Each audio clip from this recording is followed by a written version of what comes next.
that being said, yeah, growing up in the Bay and in San Francisco and all this, times have changed in San Francisco.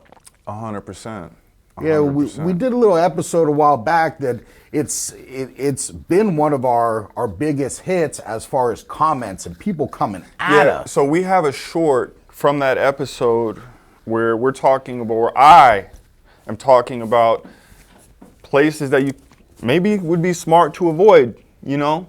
And not saying that I wouldn't go anywhere. And let me put this into context, because a lot of these comments that we received, I think people are misconstruing what I'm saying because they don't know who I am at all. I was a bodyguard and a bounty hunter for 10 years. And I'm 6'7", and I've been studying martial arts for 37 years, and I've been competing and winning most of my life. So I'm not a person that's scared to go anywhere, and I've probably been a lot of places that a lot of people would not go. So let me clarify that right here. I definitely would not go. Right here and right now. Walks in. And a lot of these comments, there's like comments that somebody will be like, oh, look at these big men. They're scared to walk somewhere in San Francisco. I'm a girl, I'm 5'1", 130 pounds. And like, I think they should maybe read through some more of those comments. Like I said, it's somewhat of a viral TikTok right now today, probably 270,000 views or something like this. But in those same comments, you know, they have people that are, you know, some of them may be tough people. Some of them are acting like they're tough. And some of them maybe just don't realize something that has happened. And what has happened, in my opinion, a lot of times when you live somewhere and you haven't left, you haven't gone anywhere, and you get complacent there, and you might not realize that things are happening around you and things are growing up around you. Yeah, and you have your blinders on. So because you need to go, you're on your path. You're doing whatever you need to accomplish. Right. You don't really see it because it's happening around you, and it's something that happens you like avoid naturally, where someone who shows up may not. Right. And my question to those people that are making those comments is this: how many of you have left the city for an extended period of time and come back and have seen the change that I saw? Yep. I left the city and I was gone for 12 years, and I came back, though it was not nearly as violent because gangs have gone away for the most part in the city. Yep. There's a lot of other things that have come about that have changed. And with that being said, the city is only 7 miles by 7 miles. Yeah, so let's dig into some of these stats just to put stuff out there. I'm sure this is going to be another viral TikTok that goes out because, hey, these stats are essentially good news, right? And what we're going to talk about here is how all these stats show numbers are getting better. Right. Which is a good thing. And before we get into that, I would like to also make it very clear, there's a lot of other cities that currently, at this point in time, there's a lot worse things happening. You know, it is not nearly as bad. We're not trying to make comparisons to those cities. However, these things are still happening in San Francisco, and we just want to make sure that people understand where we're coming from when we talk about this. Yeah, so some of these stats. Homicides. There was 35 homicides in 2024. Which is down from, I believe, 46 in 2023, which is great. You know, at one point in time, there would be over 100 a year. Yeah, so it's down 31%. And this word, we're not going to use the whole word. Yeah. We'll just say essays. There you go. Okay. It's 195, down 34%. Robberies, 2,098, down 23%. Aggravated assaults, 2,289, down 8%. It saws. Hold on. That's 2,289 aggravated assaults in a city that's 7 miles by 7 miles. And keep in mind, all of these stats that we are stating are only reported. That's the big thing here, is based on how hard the police force works and how they're going around doing all the calls that they need to do, and then the people that are there realizing what actually happens when I call the police. Now I'm stuck to sit here for the next 5 hours, wait for them to show up. After they show up, what's going to happen? If they're not ashamed, embarrassed, or scared to report these crimes. And there you go.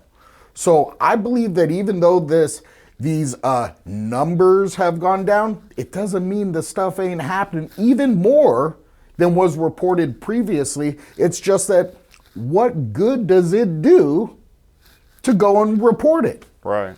You know, aside from, well, I need to get paid for my insurance company and I need to have a police report for my insurance company. Yes. So that'd be the main reason, Yes. right? Yes.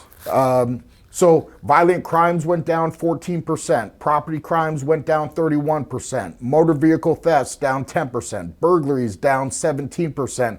It says again, car break-ins down 51%. But my question to you people that live in the city, right, that are making these comments as though we're crazy, how many of you, when you park your cars in the city, Yeah. are parking your cars leaving your windows up? How many of you are not putting signs on your windows that say, please don't break my window, there's nothing in the car? That's just a question. How many of you just leave the doors unlocked because just in case you want them to be able to open the door so they don't break your window and you got to deal with another broken window? Again. Yeah, so that's the other thing is, how many of you have had a broken window? Yeah. Like, this stuff does happen.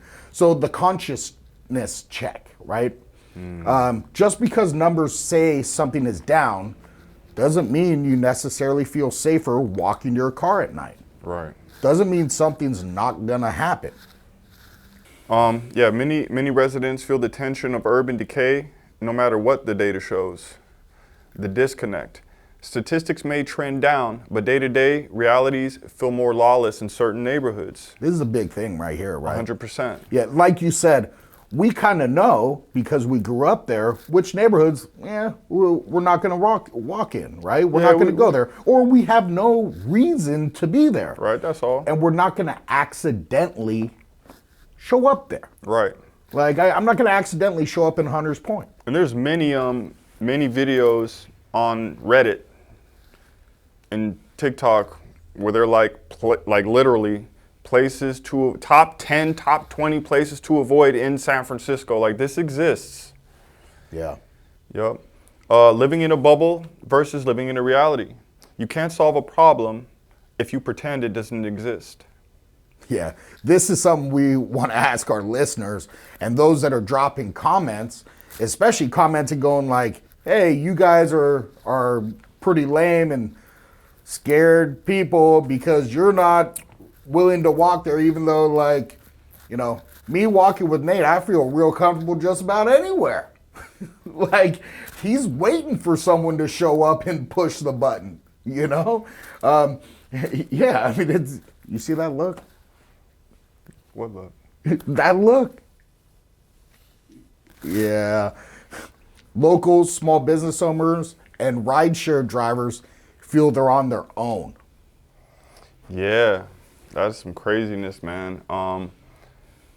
For example, what's the kid's name? Keith Lee, the food critic, if I'm not mistaken. Somebody thought it was a good idea for the first place for him to go eat at in San Francisco was to bring him to the Tenderloin. And I believe, if I'm not mistaken, they broke into his car and stole all of his equipment and all of his stuff. And he had nothing good to say about the city therefore after. I don't know if he's ever come back or if he ever will come back. Yeah. First impressions, you might not get another. Yeah, this is true. And so some of the things why crimes go unreported, because police response times are too long. Victims don't see the point. Nothing will happen anyway. And officers, they're afraid of lawsuits or political backlash when they even show up. Yeah. They're just trying not to get sued. They show up, now they're in the mix. Now you got someone to potentially sue and litigate against. Yeah, and you know, San Francisco is a tremendously politically charged environment anyway, right? So it's just like... This is California, man, and it's one of the premier cities in California, being that this is like the central for tech, right? Yeah.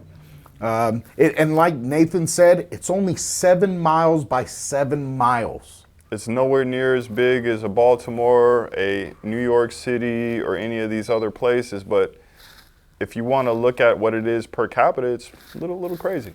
Yeah. The